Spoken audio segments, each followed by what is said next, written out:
আমার মনে হয় বেগুন আর পাঙাশ তো করে না এমন কোনো মানুষ নাই। আসলে পাঙাশ মাছটাকে আমাদের জাতীয় মাছ করা উচিত ছিল। এটা সবার সাধ্যেই পাওয়া যায়, কিন্তু ইলিশ মাছের যা চড়া দাম, এটা আমাদের কারোরই সাধ্য হয় না। আসসালামু আলাইকুম everyone, welcome to Mim's diary. আজ আমার রান্নার রেসিপি বেগুন, আলু আর পাঙাশ মাছ দিয়ে বড়ি। আমাদের গ্রাম অঞ্চলে এই চাল কুমড়ার বড়িটি খুবই জনপ্রিয়। তো আসুন আর বেশি কথা না বাড়িয়ে রান্নার দিকে চলে আসি। তো প্রথমে আমি একটি প্যানে বেশ পরিমাণ তেল দিয়ে নিয়েছি, পেঁয়াজ কুচি, কাঁচা লঙ্কা, স্বাদ মতো লবণ, ১ চামচ শুকনা ঝালের গুঁড়া ও ১ চামচ হলুদের গুঁড়া। আমরা ঝাল কম খাই বলে ঝালের পরিমাণটা এখানে একটু কম দিয়েছি। আপনারা এটি চাইলে বাড়িয়েও কমিয়ে দিতে পারেন। এগুলো ভালোভাবে নাড়াচাড়া করে ২ টেবিল চামচ রসুন বাটা দিয়েছি ও ১ চামচ আদা বাটা। এটি পাঙাশ মাছের গন্ধ দূর করার জন্য দিয়েছি। ভালোভাবে নাড়াচাড়া করে নিব।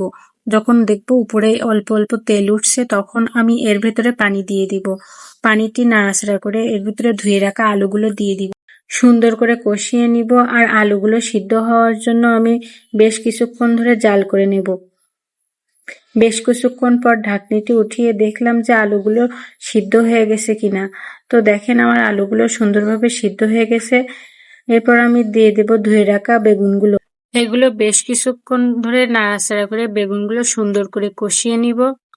আর আপনারা অবশ্যই জানেন যে গ্যাসের দাম যে হারে বাড়ছে, সেজন্য একটু গ্যাস সাশ্রয় না করলেই হচ্ছে না। তাই প্রেসার কুকারে দিয়ে দ্রুত গ্যাস সাশ্রয় করুন আর প্রেসার কুকারে দিয়ে দ্রুত রান্না করে নিন। আমি কিন্তু প্রেসার কুকারে দিয়ে এগুলো সিদ্ধ করে নিয়েছি।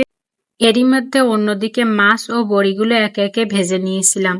যেহেতু বড়ি ও মাছ দুটোই জাল হতে একটু দেরি, তরকারির মশলা যদি মাছের ভিতরে না যায় এগুলো ভালো লাগে না, আর বড়িগুলোও খেতে ভালো লাগে না। সেজন্য মাছ ও বড়ি একসাথেই দিয়েছি।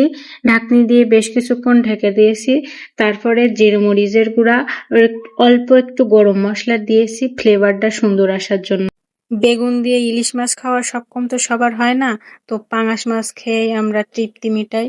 তো আমার রান্না হয়ে গেছে বেগুন, আলু, বড়ি আর পাঙাশ মাছ। অনেক মজা লাগে। আপনারাও এভাবে বাসায় ট্রাই করবেন। আর ভিডিওটি ভালো লাগলে লাইক, কমেন্ট, শেয়ার করে পাশে থাকবেন। আজ এই পর্যন্তই। পরবর্তীতে নতুন কোনো ভিডিওতে আবারও দেখা হবে। ততক্ষণ পর্যন্ত ভালো থাকুন, সুস্থ থাকুন। আল্লাহ হাফেজ।